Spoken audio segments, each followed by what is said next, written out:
तमाम देखने और सुनने वालों को अस्सलाम वालेकुम।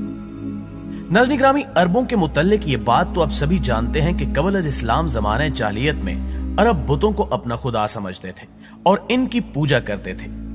उस वक्त इनके 3 बड़े बुत थे जिनको वो देवताओं का सरदार मानते थे। उनमें 3 बड़ी देवियां थीं जिनके नाम लात, मनात और इज़्ज़ा थे। इन तीनों में से आज हम आपको इज़्ज़ा नामी देवी के मुतल्लिक मालूमात फराहम करेंगे। इज़्ज़ा सरदार देवियों में से एक थी।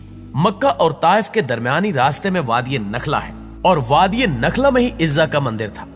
नाज़रीन ग्रामी, वादी नखला वही जगह है जहां हजूर पाक सल्लल्लाहु अलैहि वसल्लम की मुलाकात जिन्नों के एक गिरोह से हुई थी और उन्होंने आप सल्लल्लाहु अलैहि वसल्लम की दावत पर इस्लाम कबूल किया था।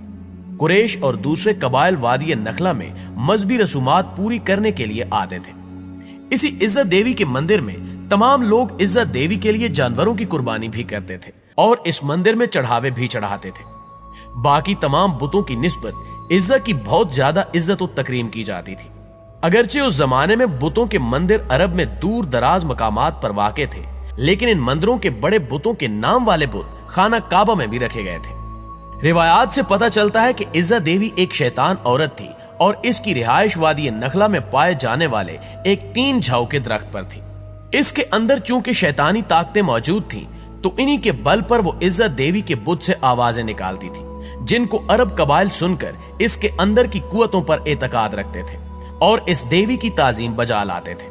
उन्हीं वक्तों में अल्लाह ताला ने हजरत मोहम्मद सल्लल्लाहु अलैहि वसल्लम को मबूस फरमाया और आकाए दो जहां हजरत मोहम्मद मुस्तफा सल्लल्लाहु अलैहि वसल्लम ने लोगों को बुतों की पूजा से मना फरमाया। कुरैश को यह बात अच्छी न लगी और उन्होंने आपकी हर बात की तरदीद की।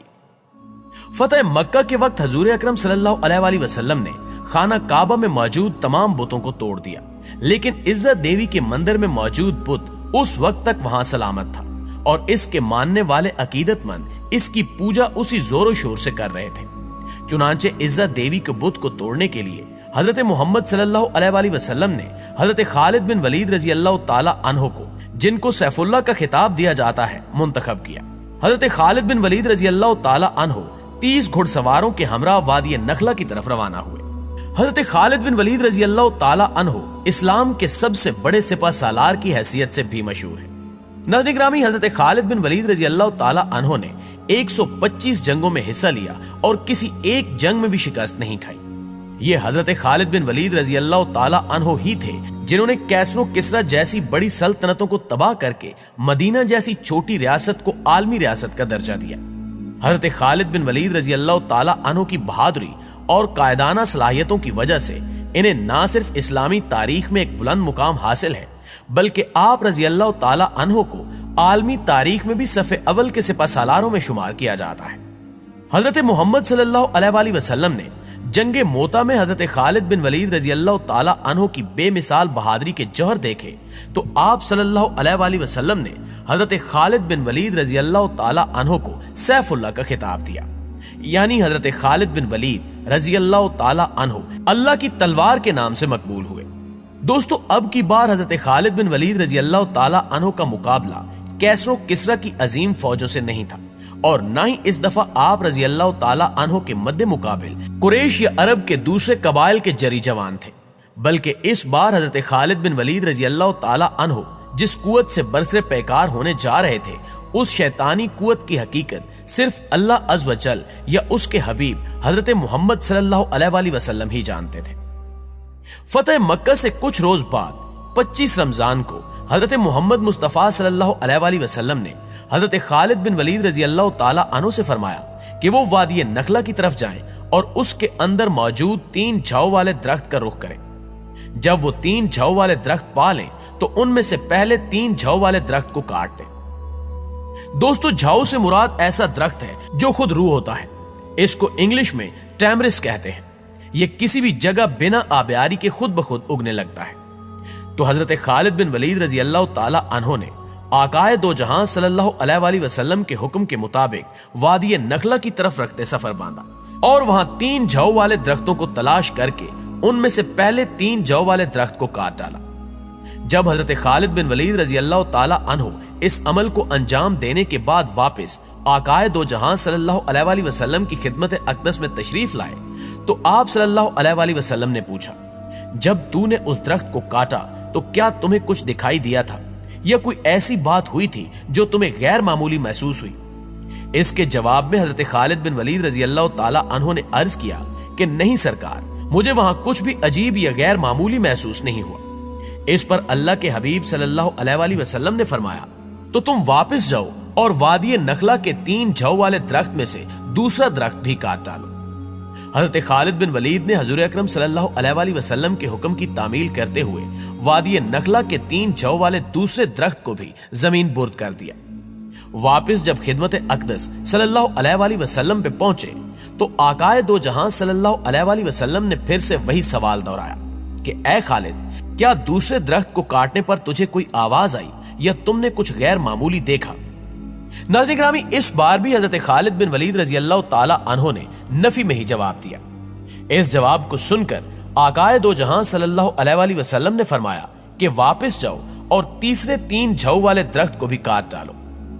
हजरत खालिद बिन वलीद रजी अल्लाह ताला अन्हु जब इस मर्तबा हुक्म की तामील के लिए वादी नखला में आए तो देखा कि एक कबीर सूरत शैतान औरत वहां खड़ी है, जिसने बरेना हालत में अपने बाल फैला रखे हैं और इंतहाई गुस्से की हालत में अपने दांत पीस रही है। और उस औरत के पीछे ही इज्जत देवी के मंदिर का मुहाफिज भी चला आ रहा है। उसका नाम दबिया बिन सलमा था। जब दबिया ने हजरत खालिद बिन वलीद रजी अल्लाह ताला अन्हु को देखा तो उस कबीर शक्ल शैतान औरत से यूं मुखातिब हुआ कि ए इज्जा, खालिद पर जोर से हमला कर और खबरदार पीछे ना हटना। अपनी ओढ़नियां उतार डाल, क्योंकि आज अगर तुमने खालिद पर हमला करके इसको कत्ल न किया तो ये तुम्हें शदीद जिल्लत से दो चार कर देगा। हजरत खालिद बिन वलीद रजी अल्लाह ताला अन्हु ने जब ये सुना तो इज्जा से इस तरह से मुखातिब हुए कि इज्जा, मैं तेरा इनकार करता हूं, तुझे पाक और मुकद्दस नहीं मानता और मैं देख रहा हूं कि अल्लाह ने तुझे जलीलो रुस्वा कर दिया है। ये कहकर हजरत खालिद बिन वलीद ने इज्जा पर हमला कर दिया और अपनी तलवार से उसके सर पर वार किया। हजरत खालिद बिन वलीद रजी अल्लाह ताला अन्हु ने वार के बाद जब देखा तो वो शैतान औरत इज्जा जलकर राख का ढेर बन चुकी थी।